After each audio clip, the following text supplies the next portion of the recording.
My next guest is going to be taking on Victor Santos, Mecca 23, coming up here November 2nd. And it's Sean McPadden joining me here on the program. Sean, how you doing? Hey man, not too bad. How you doing? I'm doing great. Big fight here, and we'll talk about that in a sec. But first time you and I have had a chance to chat, where did this journey start for you? How did you get involved in combat sports? Man, it was 14 years ago. I walked into a gym after, not playing high school hockey anymore. Kid with a bunch of energy, needed an outlet. Saw the UFC on Spike TV back in the day, and the rest is history, man. I joined my first jiu-jitsu class, and it's been kind of downhill running since then. Cool. When did you know this was like more than just a hobby and a career? Was it the first amateur fight, or you kind of knew when you first started training? I would probably say after my first amateur fight, I ended up winning that fight. I got flash KO'd by a headbutt. Get back up, get back on top. Ended up finish the fight for Mount eventually, but it was just like, holy crap, that rush. There's nothing else like it. And I've always been a big competitor my entire life. So getting to like really that individualized sport it's all on you. And I loved it. I loved every second of it. We hear a lot of football players come over and do MMA. We've seen plenty of examples. Not many hockey players, although there is some fighting. How was it for you making that transition? Being a smaller guy in hockey, I was always kind of a scrappy guy. I was a center and a defenseman, so I lived in the corners, lived in front of the net. So I'm used to scrapping, and that kind of translated really well over to fighting. My first MMA coach, Derek Getzel, former Strike Force fighter, he's got a win over Johnny Case, fought Carlos Fodder. Been in the room with tough, scrappy guys since the beginning, and getting to learn from those guys every step of the way has been just an absolute blessing for me, and it's really excelled my career. Love it. Along with fighting, what else do you do for a living? What's paying the bills for you right now? I just opened up my own gym right here. It's Oh, called Roots congrats. Mixed Martial Arts. Thank you. We're out in Rogers. We just opened up here in June, and we're killing it out there, man. I'm excited to just be able to grow this community in the way I have. Also, waiting tables at Malone's Bar and Grill, and slowly, kind of over the next couple of months, that'll be out the door as I transition into a full-time school owner. Wow. Okay, But that's incredible. So you got all this stuff going on. How have you been able to manage all that going into a big fight like this? man, it's just another day for me. I'm a Minnesota blue collar, hardworking kid. I've always been this way. Wake up in the morning, I run 3 miles. That's why my cardio never fails. I mean, if you've ever watched one of my fights, I'm constantly entertaining. I'm constantly pushing the pace, a crazy pace. I mean, very much so a big believer in cardio is your biggest weapon. Yeah. And in my case, like, get ready because I put on a fucking show. Cool. Let's talk about your opponent, a 6-fight veteran. I mentioned him off the top there. How do you feel like you match up against him here? I think I match up really well. It seems like he's struggled against better grapplers than him. Obviously, I'm a Minnesota boy. We wrestle up here in the north, so he's about to figure that out real quick. I know he's a decent striker, but so am I. If you've ever watched any of my fights, I'm relatively entertaining. I know how to keep my hands tight. I can box, I can kickbox, I can tie. My clinch is basically legendary here in Minnesota. And I got this thing called the Jiu-Jitsu black belt. Mhm. That works pretty well. Yeah. Yeah, I'd say so We're too. gonna we're gonna see how well he levels up to that. Cool. You talked about your coach. What about training partners? Who are some of the guys helping you get ready for this fight? So I got great training partners: Cannon Swanson, Noah Gasho, two guys that are gonna be on the same card as me. Also have John Castaneda, Quang Lee, uh, man, Ethan Miltier, Derek Cartensen, guys at both gyms that have really helped me and continue to elevate my level. Yeah, and I was gonna say having a guy like John. I know John quite well, actually. It must be nice having like a UFC caliber guy in the cage to kind of build up the confidence a bit. Like obviously John's been a mainstay in the weight class. That's got to be nice to have there.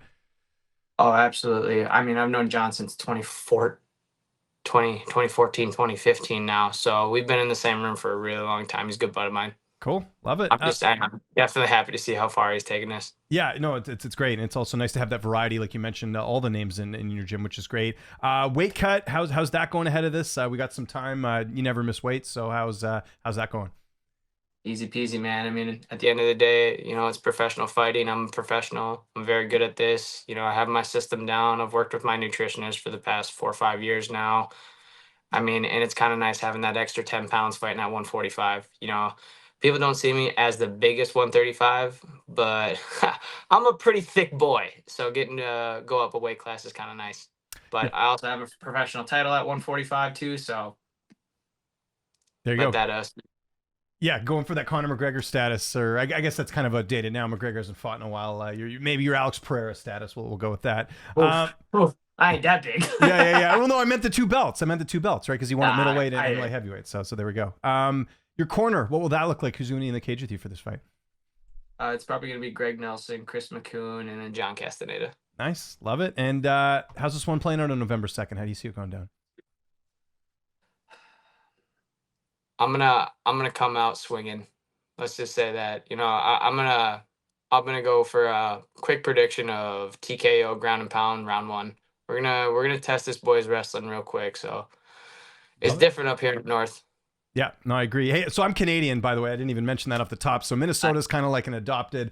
It can almost be like a Canadian place to live. So a lot of similarities there. But you mentioned the fight, and if all goes well, you get this win. This is going to be big for you. What are the implications of a victory here? What do you think a win, especially a finish, does for you here?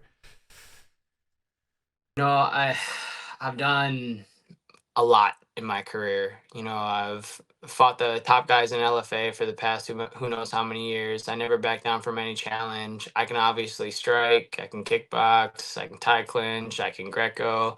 I got a jiu-jitsu black belt that's relatively certified at this point. Handful of finishes on my record. I can go the distance. What's next? Whoever. Yeah. Just keep racking it up, and then eventually you'll get that call to the big show. I guess it's a good mentality to have, because you're gonna have to fight these tough guys in the big show anyways. I got to ask, because I mentioned I'm Canadian there. Do you still watch hockey right now? I know you don't play it anymore, but or do you follow like the Wild or anything like that? Man, I wish I had time. Yeah, no, I it's tough. have It's tough. Yeah. I got no time, unfortunately. Now, I mean, between trying to be a good boyfriend, good gym owner, fighting, paying my bills. I mean, there's 80 hours out of the week right there. So it's like, if I get a chance to, peek in and stuff like that, I will. But the Wild have, unfortunately, in my opinion, become a little bit of a farm team for the rest of the NHL. So Well, they we'll have the see what they cap do. problems. That's the issue, because they've had to buy out Suter and Zach Parise, so they can't do much with their team because they just don't have the cap room. Right, that's part of it.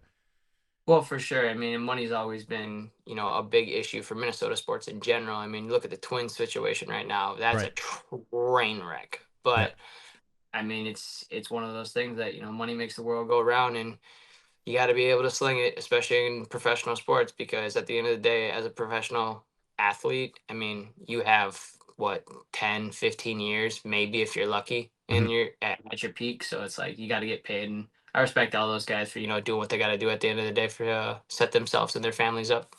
And hopefully a finish will lead to some more paydays for you, Sean. Really appreciate the time. It is Mecca 23 coming up here November 2nd. You watch that live on Spectation Sports. If there's anyone you want to mention, any sponsors, your gym, anything you want to plug, man, I will give you the last word here. So go away.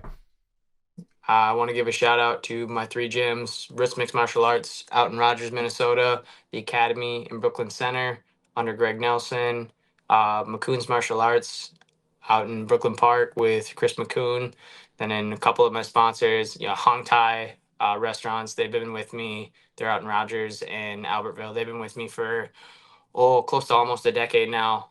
So all the love to them. Uh, Apex Realty for Jordan Etherton, best realtor you'll ever work with in your life. He's out in Minnesota. Rise Home Loans with Dustin. I can't remember his last name. Absolutely fantastic too. Kenyon Law, Addicts in Basement. I mean, tons of guys out here supporting me for a long, long time. I can't tell you guys how much I appreciate you, and thank you for all the love and support.